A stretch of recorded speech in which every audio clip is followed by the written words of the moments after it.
আসসালামু আলাইকুম everyone, welcome back to my channel. আজকে আমি আপনাদেরকে একটা পিঠা বানিয়ে দেখাবো, আর এই পিঠাটা বানাবো কলা দিয়ে। অনেক সময় কলা অনেক বেশি পেকে যায়, তখন আমাদের আর এই কলাগুলো খেতে ইচ্ছে করে না। তাই এই পাকা কলাগুলো দিয়ে খুব সহজে আপনারা আমার মতো এই পিঠাগুলো বানিয়ে নিতে পারেন। এই পিঠা বানানোর জন্য এখানে আমি একটা কলা নিয়েছি, আর আমি এখানে একটু বেশি পাকা কলাই নিয়েছি। আমি একটা কলা দিয়ে অল্প করে পিঠাটা বানাচ্ছি, তবে আপনারা চাইলে এখানে একটার পরিবর্তে দুটো অথবা তিনটা কলা দিয়েও এই একই প্রসেস ফলো করে পিঠাগুলো বানিয়ে নিতে পারেন। আর একটা কাঁটা চামচের সাহায্যে কলাগুলোকে আমি একটু ম্যাশ করে নিয়েছি। আপনারা চাইলে কাজটি হাত দিয়েও করতে পারেন, তবে আমার কাছে মনে হয় কাঁটা চামচ দিয়ে বেশি সহজ হয়। কলাগুলোকে ম্যাশ করে নেওয়ার পরে আমি এর মধ্যে অ্যাড করে দিচ্ছি 1/4 কাপ পরিমাণ চিনি। চিনিটা অবশ্যই আপনারা আপনাদের টেস্ট অনুযায়ী বাড়িয়ে বা কমিয়ে নিতে পারেন। এখন আমি কলার সাথে চিনিটাকে একটু ভালো করে মিশিয়ে নিচ্ছি। কলা আর চিনিটাকে একসাথে মেশানোর সময়ই দেখবেন চিনিটা গলে মিশ্রণটা কিছুটা লিকুইড হয়ে আসবে। তখন এর মধ্যে অ্যাড করে দিচ্ছি ময়দা।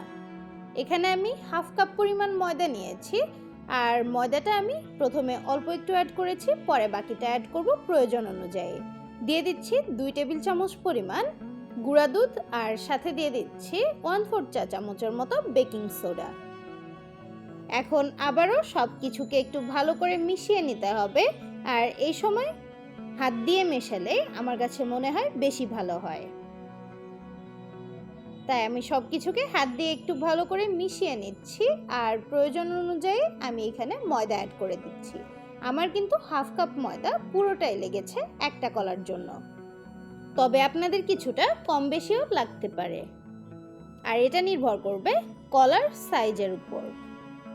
আর আপনারা যদি এখানে কলার পরিমাণটা আরও বেশি নেন, অর্থাৎ 2টা বা 3টা কলা দিয়ে পিঠাটা তৈরি করেন, সেক্ষেত্রে কিন্তু ময়দা, চিনি সব কিছুর পরিমাণই একটু বাড়িয়ে নিতে হবে। পিঠার জন্য মিশ্রণটা এখন রেডি, আর মিশ্রণের ঘনত্বটা নিশ্চয় আপনারা দেখেই বুঝতে পেরেছেন। এখন একটা প্যানে পর্যাপ্ত পরিমাণ তেল গরম করে সেই তেলটার মধ্যে আমি পিঠাগুলো হাত দিয়ে এভাবে একটু একটু করে ছেড়ে দিচ্ছি। আপনারা আপনাদের পছন্দ মতো সাইজ করে, অর্থাৎ ছোট বা বড় করে পিঠাগুলো তৈরি করতে পারেন। পিঠাগুলোর একটা সাইড একটু ব্রাউন কালার হয়ে আসলে আমি এই পিঠাগুলোকে উল্টে দিচ্ছি। আর একটা কথা, এই পিঠাগুলো হতে কিন্তু সময়টা খুব বেশি লাগে না, একেবারে কম সময়ের মধ্যে পিঠাগুলোতে খুব সুন্দর একটা কালার চলে আসে। চুলার আঁচটা মিডিয়াম টু লো করে দিয়ে পিঠাগুলোকে এপাশ ওপাশ করে খুব ভালো করে ভেজে নিতে হবে। পিঠাগুলোর সব সাইড থেকে যখন খুব সুন্দর একটা কালার চলে আসবে, তখন এই পিঠাগুলোকে উঠিয়ে নিতে হবে। আপনারা আপনাদের পছন্দ মতো করে পিঠাগুলোকে ভেজে নিতে পারেন। এখন আমার পিঠাগুলো ভাজা হয়ে গিয়েছে, এগুলোকে আমি তেলটা ঝরিয়ে উঠিয়ে নিচ্ছি। ঠিক একইভাবে আমি সবগুলো পিঠাই ভেজে নিয়েছি, আর দেখতে পাচ্ছেন এখানে আমার মাত্র একটা কলা দিয়ে বেশ অনেকগুলোই পিঠা তৈরি হয়েছে।